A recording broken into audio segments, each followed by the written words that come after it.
Hey YouTube, Coppersan here. Today we are once again training another class to level 200. This class I have a bit of a love-hate relationship with. On one hand, this class can melt through any boss, but on the other hand, they're so bad at mobbing that I wish I could just level up by only doing boss runs. Today we're training the Knight of Sickness Thief, the Nightwalker, to level 200. Because this class is absolute garbage at mobbing, I thought it would be fitting to start our adventure at the garbage dump in Savage Terminal.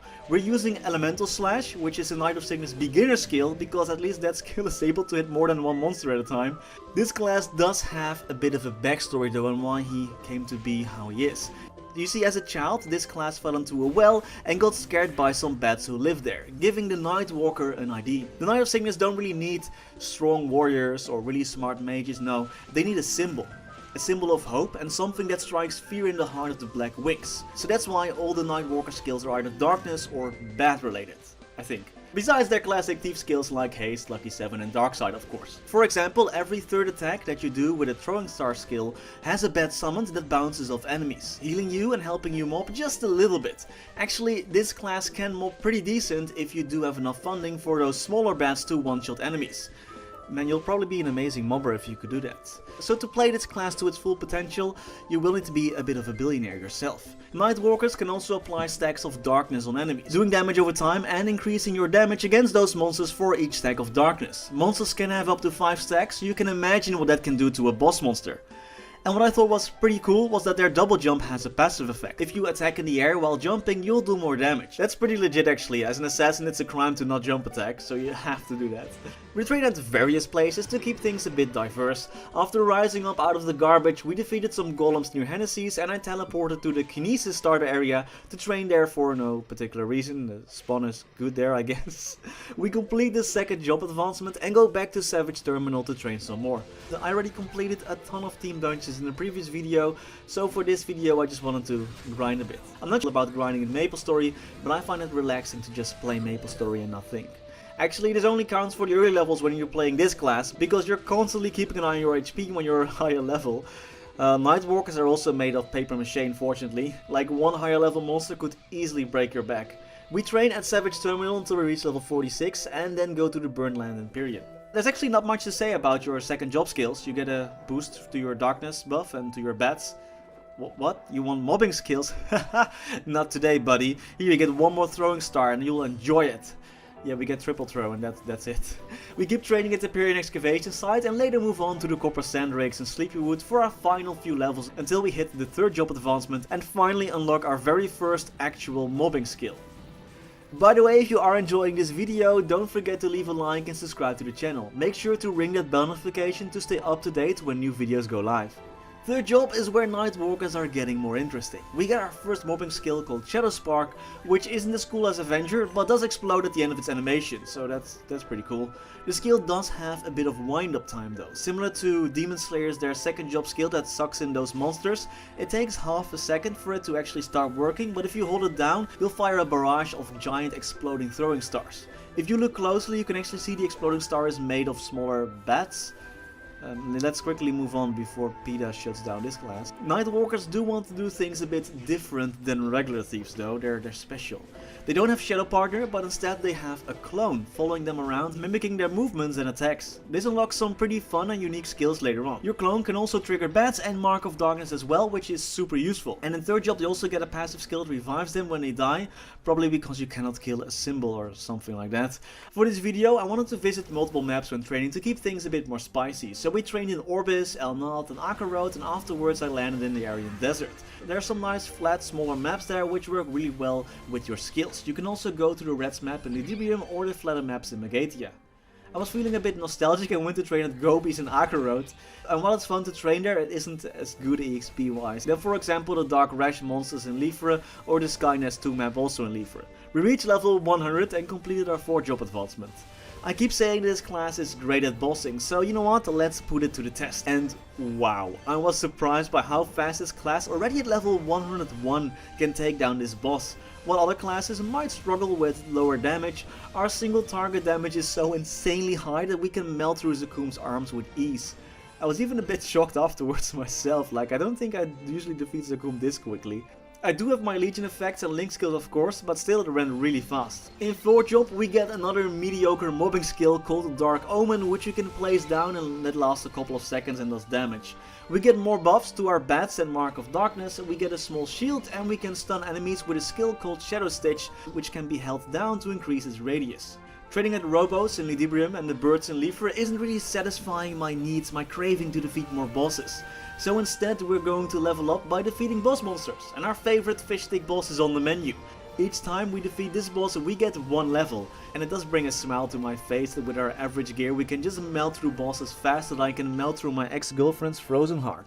I was training this character on a Sunday and it was a sunny Sunday, and one of the perks was that there was a boost to Monster Park clearing EXP. So obviously I went there and boy oh boy, 3 level ups for the grabs. Too bad we can only do 2 runs a day next on.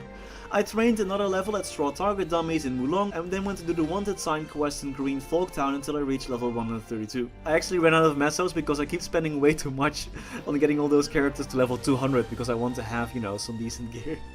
So yeah, I needed some mesos there.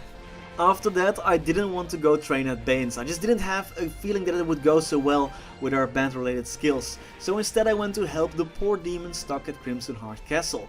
This is a team dungeon that I actually hadn't done in a while. In these team dungeons, some demons are held captive and it's up to us to free them. You will encounter some of the old Crimson Wood mobs and you'll get a nice medal when this team dungeon is completed. By the way, make sure you complete those skill related quests if you are playing a Knight of Sickness, because that's the only way you can get the Call of Sickness skill, which is the Knight of Sickness variant of Maple Warrior. We reach level 140 and it's time for a quick bossing montage. Ramaru, dead. Hilla, dead. Me, dead.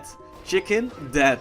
The Joker, dead. Well, you get the idea. All those bosses except Hilla actually don't give enough EXP though, so we're forced to continue training with our mediocre mobbing skills. And I just want to do a quick flex here, I reached the Dragon Egg in the Fritter dungeon, how about that? I started the Temple of Time questline to unlock the Pink Bean boss fight and gain some more levels by trading there and completing the questline along the way. We do a quick Horntail pit stop along the way to get an additional 4 levels, and at level 100... Oh, by the way, at level 140 we unlocked our first hyper skill, and honestly, this skill is stupid. It's way too strong, it's way too overpowered. Instead of having only 1 clone, you'll get 3 clones which will all mimic your attacks and movement. So instead of hitting a monster 4 times, you'll hit them 16 times, because your clones do another 4 hits each, which is 12 plus 4 is 16 hits. All applying Mark of Darkness and summoning your Batarangs. That's absolutely crazy, it's broken. If you put enough funding in this class, you can be crazy good at soloing bosses, like your burst is insane. But I can only assume this class is like top 10 single target damage, it's crazy.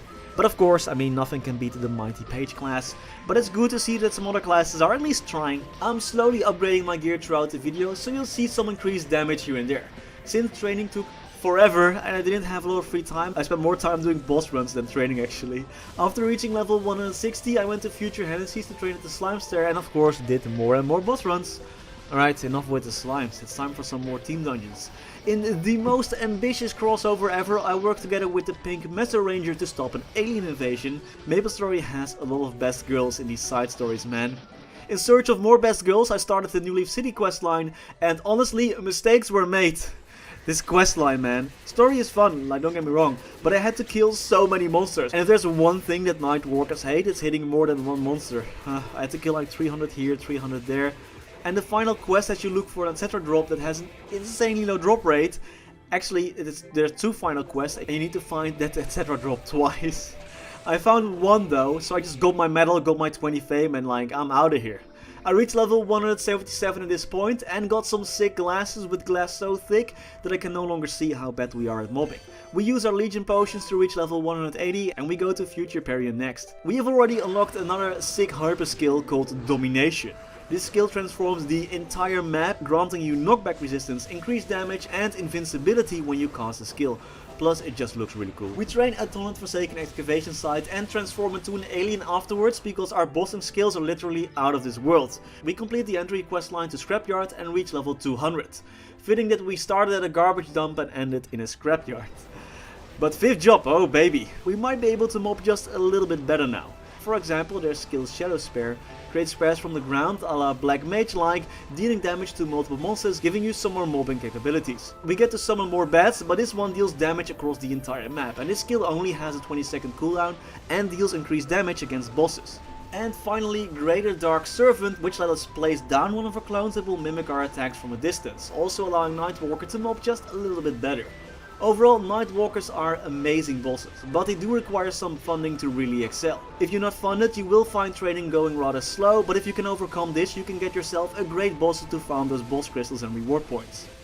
And with that, I would like to call it a day.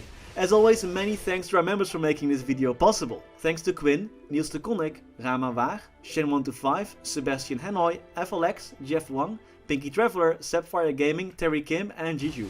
If you would like to be mentioned here as well and get early access to new videos, check out the join button below this videos. As always, thank you so much for watching. Stay safe and happy mapling!